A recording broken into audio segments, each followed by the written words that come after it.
The mechanics saved 2 Titan dragons. That night they told him the secret that changed everything. Eddie Carter wiped the grease from his hands and stared at the distress signal flashing on his monitor. It was past midnight at the Meridian station, and he was supposed to be finishing a routine fuel pump repair. The signal came from the asteroid field about 40 minutes away by shuttle, 2 massive life forms both failing fast. "Don't even think about it," Commander Phillips said over the comm. "Sensors show Drakai-Seth signatures." "Those things are dangerous." Eddie pulled up the readings on his screen. The biosignatures were enormous, at least 60 meters long each. Titan dragons. He had heard stories about them his whole life. Every spacer had. They were the monsters parents used to scare children into behaving. Creatures that could tear through hull plating with their claws and breathe plasma hot enough to melt titanium. "They're dying," Eddie said quietly. "Good," Phillips replied. 2 less threats in the sector. "Carter, I'm ordering you to ignore that signal." Eddie looked at the screen again. The life signs were dropping. Whatever was happening out there, those creatures would be dead in a few hours if nobody helped. He thought about his father, who had been a rescue worker back on Earth. His dad always said the same thing. Doesn't matter who needs help or why. If you can save a life, you try. "Sorry, Commander. Comm system must be glitching. Can't hear you." Eddie grabbed his repair kit and headed to the shuttle bay before Phillips could lock him out.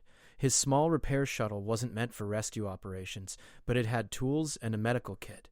That would have to be enough. The flight through the asteroid field took his full concentration. The rocks drifted in chaotic patterns, some spinning fast enough to pulverize his shuttle if he miscalculated. His sensors guided him toward the distress signal, deeper into the field than any sane pilot would go. Then he saw them. 2 dragons were trapped in the wreckage of old mining equipment. The metal framework had collapsed around them like a cage. The female had silver scales that caught the starlight, making her shine like a ghost. Her left wing was pinned under a massive beam, the delicate membrane torn and bleeding. She was conscious, her golden eyes watching Eddie's shuttle approach. The male dragon was larger, with bronze scales that looked dull with exhaustion. A jagged piece of debris had pierced his shoulder, and he was struggling weakly to free himself. Each movement made the wreckage shift dangerously. Eddie brought his shuttle as close as he dared and checked his oxygen supply. 6 hours. Maybe 7 if he was careful. He pulled on his suit and grabbed his plasma cutter and crowbar. As he floated toward the wreckage, he saw another ship in the distance. It was a cargo hauler, probably saw the same distress signal. The ship slowed, scanned the area, then its engines flared bright as it jumped away at full speed. They had seen the dragons and run. "Okay," Eddie said to himself. "Just me then." The female dragon's eye followed him as he landed on the wreckage. Up close, she was terrifying. Her head alone was bigger than his shuttle. Rows of crystalline teeth lined her jaw. But her eyes showed something Eddie recognized. It was the same look he had seen in injured animals before. Pain, exhaustion, and desperate hope. "Easy now," Eddie said, knowing she couldn't understand him. "I'm here to help." He examined the beam pinning her wing. It was massive, at least 3 tons of reinforced metal. His plasma cutter could slice through it, but he had to be careful not to damage her wing further. The membrane was already torn in 2 places, greenish blood seeping slowly into space where it froze instantly into tiny crystals. Eddie started cutting. The beam was thick, and the work was slow. The female dragon stayed perfectly still, though he could see her muscles trembling with the effort. She was keeping herself motionless so he could work. That took intelligence and incredible self-control. After an hour, the beam fell away. The female dragon carefully pulled her wing free and flexed it experimentally. She wouldn't be flying well for a while, but she was no longer trapped. Eddie moved to the male dragon next. The debris in his shoulder was buried deep. Eddie had to cut away 3 layers of twisted metal just to reach it. His oxygen supply alarm started beeping. 4 hours left. "Come on, buddy," Eddie muttered. "Work with me here." The male dragon's eye opened and focused on him. Eddie saw the same intelligence there. The dragon stopped struggling and went completely still. He understood that Eddie needed him to stay calm. Eddie worked faster, cutting away the metal piece by piece. His hands were shaking from fatigue, but he kept going. When he finally pulled the last piece of debris free, green blood poured from the wound. Eddie grabbed his medical kit and sprayed sealant into the injury. It wasn't proper treatment, but it would stop the bleeding. The male dragon rumbled deep in his chest. The sound vibrated through Eddie's suit. It didn't sound angry. It almost sounded grateful. Eddie checked his oxygen. 2 hours left, barely enough to get back to the station. He was about to return to his shuttle when the female dragon moved. She brought her enormous head close to him, so close he could see his reflection in her golden eye. Then, very gently, she touched her snout to his helmet. The gesture lasted only a moment. Then both dragons gathered their strength and launched themselves into space. Their wings spread wide, catching solar wind. Eddie watched them disappear into the darkness between the stars. He made it back to the station with 20 minutes of oxygen to spare. Commander Phillips was waiting in the shuttle bay, angry and worried. "That was the stupidest thing I've ever seen," Phillips said.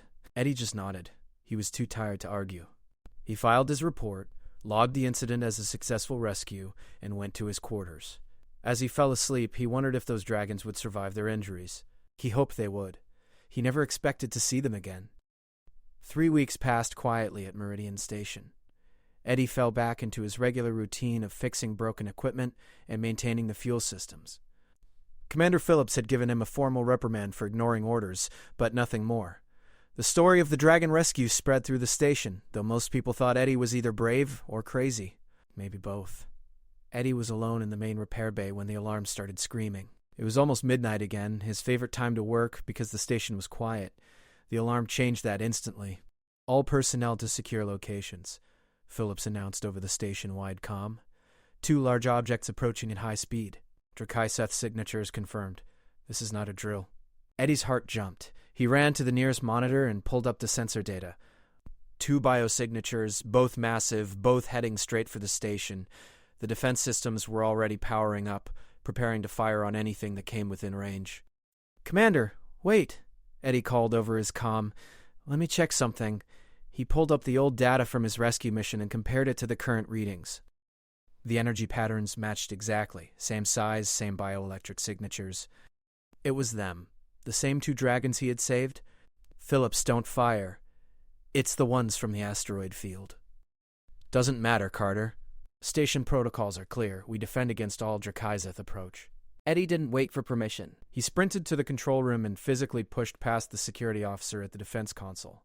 His fingers flew over the controls, overriding the automatic targeting systems. Phillips shouted at him, but Eddie had already locked out the weapons. "If I'm wrong, you can throw me in the brig for a year," Eddie said. "But I'm not wrong." The 2 dragons appeared on the external cameras. They were flying in perfect formation, their movements graceful and controlled. Nothing about their approach suggested aggression. They circled the station once, then headed directly for the main cargo bay. Eddie ran through the corridors, reaching the cargo bay just as the massive doors finished opening.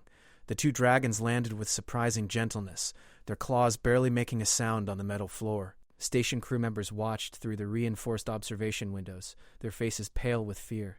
The dragons looked completely healed. The female's wing membrane had regenerated perfectly, showing no sign of the tears Eddie had seen. The male's shoulder showed only a faint scar beneath his bronze scales. They folded their wings and waited, their golden eyes scanning the bay until they found Eddie. Eddie walked toward them slowly. His hands were sweating inside his work gloves, but he kept his steps steady. When he was 10 meters away, the female dragon lowered her head in what looked like a bow. The male did the same. Then the female reached into a small pouch that hung from a leather strap around her neck. Eddie hadn't noticed it during the rescue. The dragon carefully pulled out a small device with her claws and placed it on the floor. She pushed it gently toward Eddie with her snout. Eddie picked up the device. It was about the size of his hand, made of some dark metal he didn't recognize. The surface was covered in intricate patterns that seemed to shift in the light. As soon as his fingers touched it, the device activated. A holographic display appeared in the air, showing symbols that transformed into English text. A voice emerged from the device, smooth and unmistakably female. "Greetings, Eddie Carter. I am Sarathva. My mate is Corindax. We've come to repay our debt and share something important." Eddie stared at the dragon, then at the device, then back at the dragon. "You can talk?" "Through the translator, yes. Our vocal structure cannot produce your sounds, but we understand many languages." Behind the observation glass, Eddie could see Commander Phillips and half the station crew pressed against the windows. Every conversation was being recorded.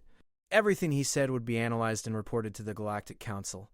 "We request privacy," Sarathva said through the translator.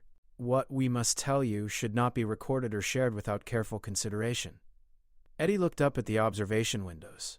Phillips was already shaking his head, but Eddie made a decision. He had trusted his instincts with these dragons once before. It had worked out. My quarters are private. No recording equipment. Will that work?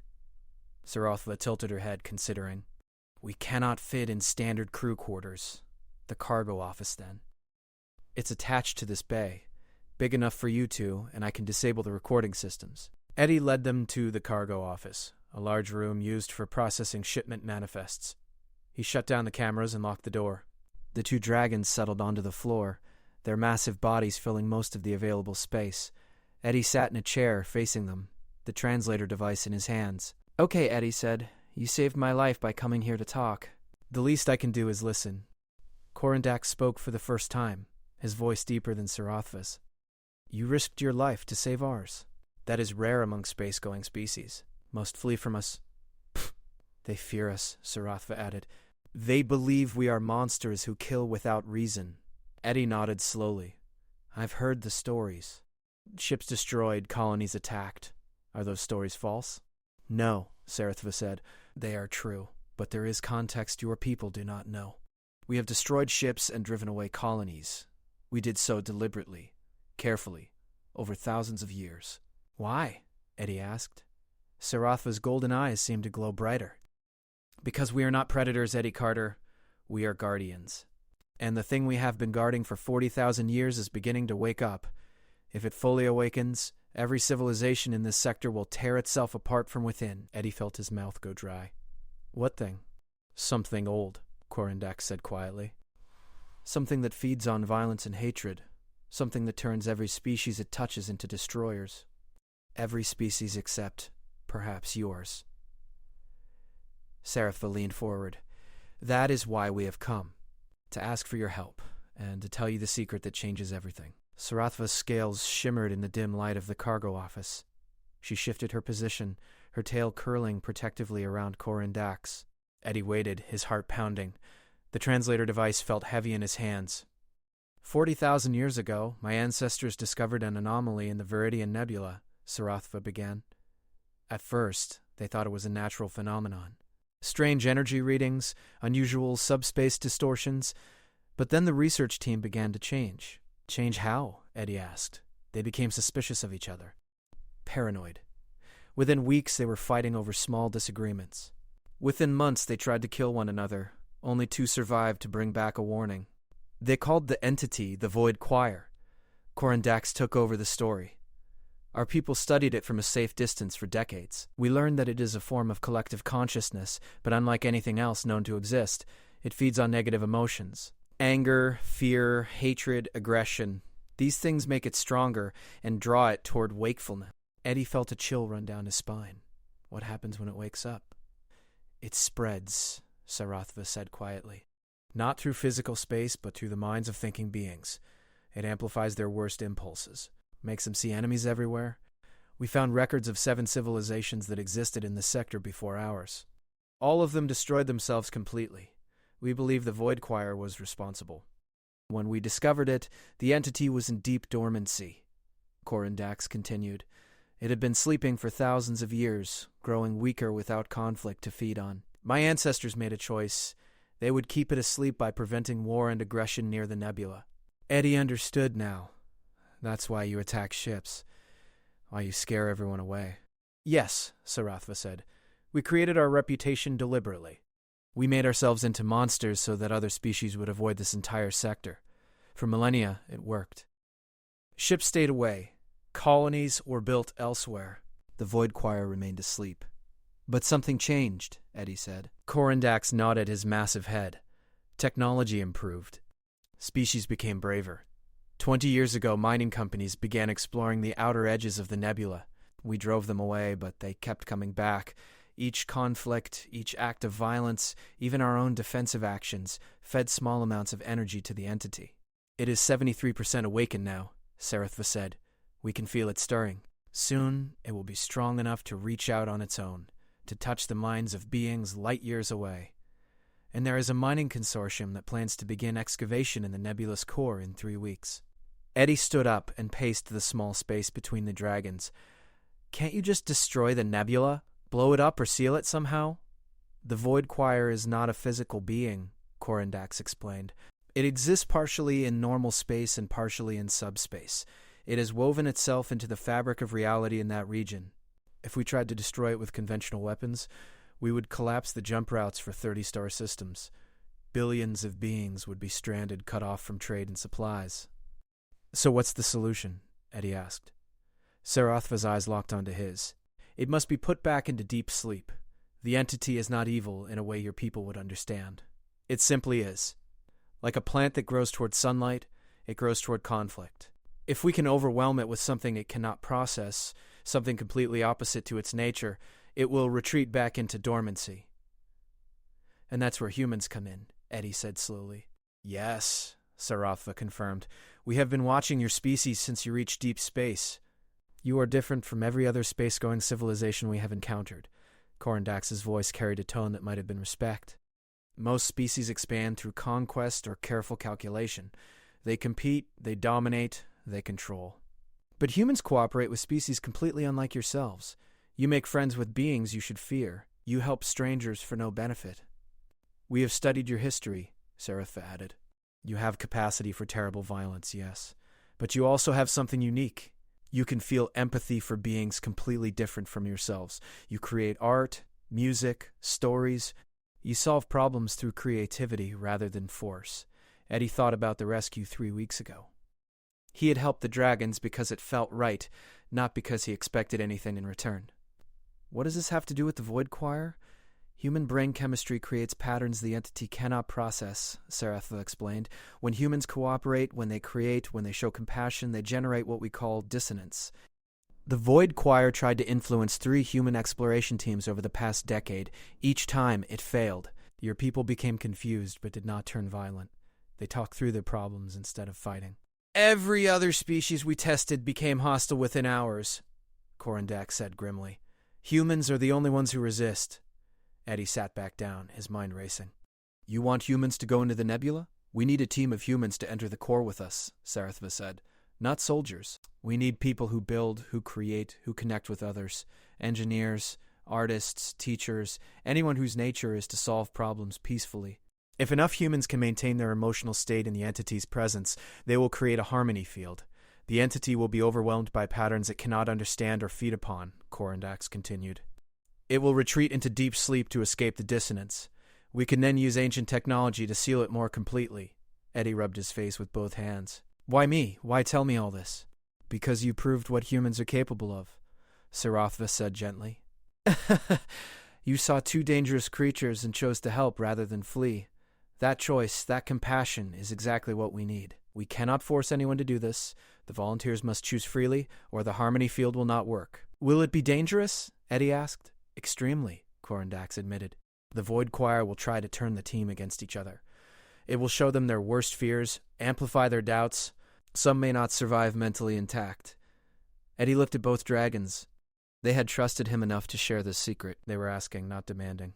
The fate of billions might depend on what he decided to do next. I need to think about this, Eddie said finally.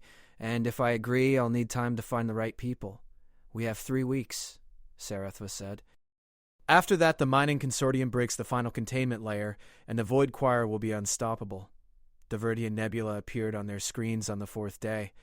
It was beautiful in a way that made Eddie's chest tighten. Colors swirled through the gas clouds, shifting from deep purple to electric blue to shades that didn't have names. But there was something wrong about it, too. The colors moved in patterns that hurt to watch for too long. Sensors are going crazy, Lisa said from the pilot seat. Getting readings that don't make sense. Temperature showing both freezing and burning at the same time. Danny's voice came through the comm from the 3rd hauler. My equipment just displayed an error message in a language that doesn't exist. That's new. Sarathva's voice filled the comm channel. You are feeling the entity's presence. It knows we are here. Stay focused on each other, not on the strangeness around you. They pushed deeper into the nebula. Eddie felt pressure building behind his eyes, like the beginning of a headache. Whispers seemed to drift at the edge of his hearing, just too quiet to understand. He glanced at Lisa and saw her gripping the controls tighter than necessary. Talk to me, Eddie said. Tell me something normal. Lisa took a breath. My little sister is getting married next month. She wants me to wear a pink dress. I hate pink. So wear blue, Eddie said. That's what I told her. She cried for an hour. Lisa laughed shakily. Family, right? The simple conversation helped. The pressure eased slightly. Eddie activated the comm to all 3 ships. Everyone start talking, share memories, tell stories, anything. Ben's voice came through, already playing gentle chords on his guitar. My dad taught me this song when I was 7. He said it was older than space travel, from back when Earth was all we had. Claire joined in, her voice soft but steady. I remember my first day at medical school. I was so scared I almost turned around and went home. But my professor said something I never forgot. She said fear means you care enough to try. Rita started describing her grandmother's recipe for tamales, every detail precise and loving. Kevin talked about the first plant he ever grew from a seed.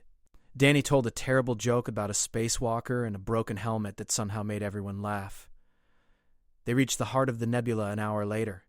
The space ahead opened into a vast emptiness surrounded by swirling color. And in that emptiness, something waited. Eddie couldn't see it exactly. It was more like seeing the absence of something, a darkness that was darker than space itself. The whispers grew louder. He could almost understand them now. They will betray you, the whispers said. Trust no one. Save yourself. The Void Choir was speaking directly into his mind. Lisa suddenly jerked the controls. Eddie's going to crash us. He doesn't know how to navigate.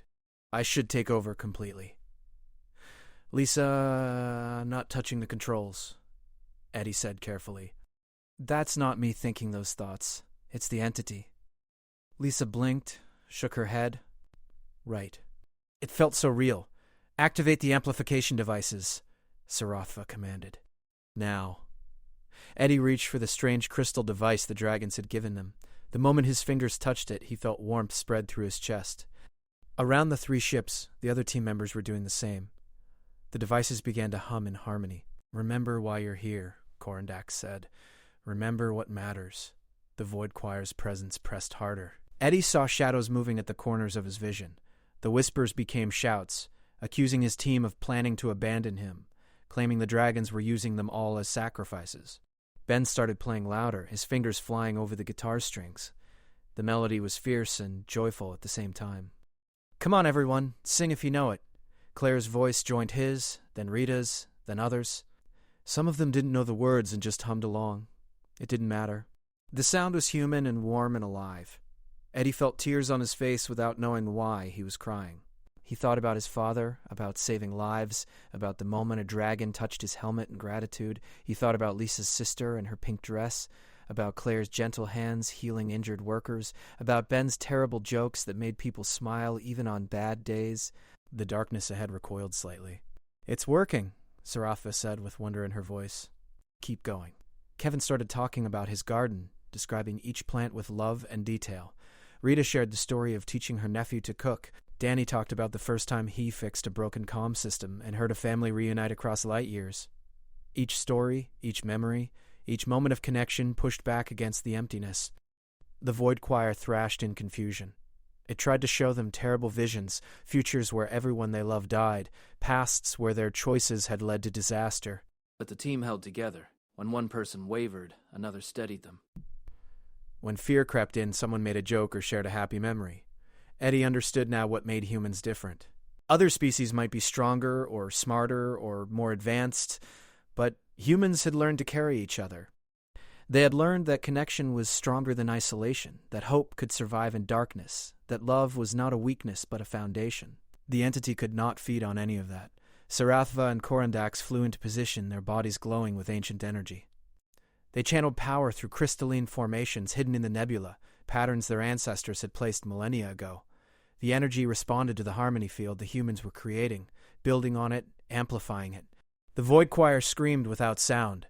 It pulled back, retreating from the overwhelming presence of something it could not understand or consume. Slowly, like watching ice form on water, the entity began to seal itself away. The darkness compressed, folded in on itself, and sank back into the deepest layers of subspace. The whispers stopped. The pressure vanished. Eddie gasped like he had been holding his breath for hours. It's done, Corandax said quietly. The entity is dormant again. They emerged from the nebula 30 minutes later. Eddie expected to see emptiness, but instead 12 ships were waiting. The mining consortium's fleet hung in space, but so did vessels from 3 different news networks and several independent observers. One of the news reporters had broadcast their mission live across the sector. Millions had watched the 3 small cargo haulers enter the nebula with dragons as escorts. Public pressure had forced Helion mining to halt their excavation. The Galactic Council had declared an emergency session. Over the next week, everything changed. The Council designated the Viridian Nebula as a protected zone, forbidden to all mining and military operations. Seraphva and Korandax revealed the full truth to galactic civilization. The Drakai were not monsters but guardians who had protected everyone for 40,000 years, and humanity was offered a new role. "We are old," Seraphva told Eddie in a final meeting at Meridian Station. "We have guarded this sector for so long, but we grow weary. Your people have the strength we lack, the ability to face darkness with hope. Will you join us as partners?" Eddie looked at his team, the 11 ordinary people who had changed everything. "I think I need to ask them." They voted unanimously yes. 6 months later, Eddie stood in a training facility on the edge of the nebula. Human engineers worked alongside young dragons, learning ancient technology and sharing new innovations. Lisa was teaching dragon pilots about intuitive navigation. Ben had started a music exchange program. Claire was developing medical techniques that worked for multiple species. Eddie was in the maintenance bay showing a young bronze dragon how to repair a fusion core. The dragon's name was Kethar, and he listened with intense focus as Eddie explained the safety protocols. "You teach well," Kethar said through a translator. "Patient, like Seraphva said humans could be." Eddie smiled. "You learn well. Reminds me of someone I used to know." Through the bay window, he could see the nebula in the distance, beautiful and harmless now. Stars stretched beyond it, infinite and full of possibility. Somewhere out there, other dangers might wait. Other ancient problems might need solving. But now, humanity wouldn't face them alone. They had partners who trusted them, friends who had waited 40,000 years for someone brave enough and kind enough to help carry the burden. Eddie thought about that night in the asteroid field, when he had ignored orders to save 2 dying creatures. One simple choice, made because it felt right. And it had changed everything.